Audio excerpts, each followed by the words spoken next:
মিটারটা জটিল লাগতেছে, সমস্যা না, আমি আপনাকে বুঝিয়ে দিতেছি। আসসালামু আলাইকুম শামীম ভাই। ওয়ালাইকুম আসসালাম, কি অবস্থা রাকিব ভাই? এই তো আছি আলহামদুলিল্লাহ। এটা কি দেখতেছি ভাই? এটা কি? ভাই এটা তো হচ্ছে মিটার বক্স, দেখেন এটা কি। ও আচ্ছা আচ্ছা আচ্ছা। তো এইখানে মিটারগুলো দেখতেছি একটু জটিল সিস্টেম। আমরা তো সচরাচর গ্রাম অঞ্চলে দেখি যে সাধারণ মিটার, এখানে আশেপাশে কি জটিল যন্ত্রপাতি, এগুলো কি একটু কিছু বলবেন? এটা হচ্ছে মিটার, এটা হচ্ছে আমার একটা মিটার। এখানে দুইটা এসপি সার্কিট ব্রেকার ব্যবহার করা হয়েছে, একটা ম্যাগনেটিক কন্ডাক্ট ব্যবহার করা হয়েছে, একটা ফিডিবির জন্য, একটা ইমার্জেন্সির জন্য, ঠিক আছে। আর ম্যাগনেটিক কন্ডাক্টটা করা হয়েছে আমার এটিএস কানেকশন করার জন্য, অটোমেটিক সুইচ কানেকশন করে। আমরা অটোমেটিক সুইচটা কিভাবে কাজ করে সেটা আমি আপনাকে দেখাচ্ছি। আমি মিটার থেকে সরাসরি আপনাদের তারগুলো কেবলগুলো দেখাচ্ছি। হ্যাঁ, মিটারটা খুললাম। এই যে দেখেন, এই দুইটা তার কেবল হচ্ছে আমার মেন লাইন, মানে সোর্স লাইন।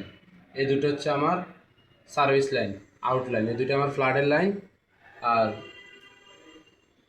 এটা এখান থেকে আসা এই সার্কিট ব্রেকারের কন্ট্রোল হয়েছে। এখান থেকে আমি যখন সার্কিট ব্রেকার অন করব তখন আমার লাইনটা সরাসরি প্লাটে চলে যাবে। প্লাটের সেফটির জন্য আমরা নিচে দুইটা সার্কিট ব্যবহার করতেছি। আর এটা হচ্ছে ম্যাগনেটিক কন্ট্যাক্ট। এই ম্যাগনেটিক কন্ট্যাক্টে আমরা অটোমেটিক সুইচ করছি।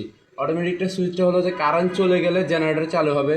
এখন কেউ তো আর চেঞ্জ করে দিতে হবে না, দেওয়ার মতো সময় নেই। তো সেই জন্য ম্যাগনেটিক কন্ট্যাক্টটা ব্যবহার করা হয়েছে, যাতে কারেন্ট চলে গেলে জেনারেটর চালু হবে। জেনারেটর চালু হলে যার প্রতিটা প্লাটে আলাদা আলাদাভাবে লাইন সাপ্লাই দেবে। এটা হচ্ছে ম্যাগনেটিক কন্ট্যাক্টের কাজ। আর ম্যাগনেটিক কন্ট্যাক্টটা কাজ করবে, আমার ইমার্জেন্সি থেকে লাইন নেবে, জেনারেটর থেকে লাইন নেবে, সে তৈরি করে দিয়ে আমার ইমার্জেন্সিতে আউটটা সেখানে সাপ্লাই দিবে। এখন ম্যাগনেটিক কন্ট্যাক্টটা কাজ করে আপনার যখন কারেন্ট চলে যাবে জেনারেটর চালু হবে। জেনারেটর যখন চালু হবে সাথে সাথে আমার ম্যাগনেটিক কন্ট্যাক্টটা অন হয়ে যাবে। এই দেখেন, আমার ম্যাগনেটিক কন্ট্যাক্ট যখন অন হচ্ছে তখন আমার অ্যানোতে সাপ্লাই দিবে। আর যখন কারেন্ট চলে আসবে, জেনারেটর অফ হয়ে যাবে, তখন ম্যাগনেটিক কন্ট্যাক্টটা বন্ধ হয়ে যাবে। তখন আমার সরাসরি এনসি থেকে সাপ্লাই দিবে ইমার্জেন্সিতে। এখন আমার এনসিতে লাইন কানেকশন করা হয়েছে যে মিটার থেকে। এই যে মিটার থেকে যে কেবলটা আসছে এটা সরাসরি আমার এনসিতে কানেকশন করেছে। আর আমার জেনারেটর থেকে যে লাইনটা আসছে সেটা আমার অ্যানোতে কানেকশন করেছে। এই হলো কানেকশন। আর এই কানেকশন নিয়ে বিস্তারিত আমি একটা ভিডিও আপলোড দেবো ইনশাল্লাহ আগামীতে। ম্যাগনেটিক কন্ট্যাক্ট দিয়ে কীভাবে এটিএস কানেকশন করতে হয় সেটা পার্ট টু পার্ট আলাদাভাবে দেখানো হবে ইনশাল্লাহ।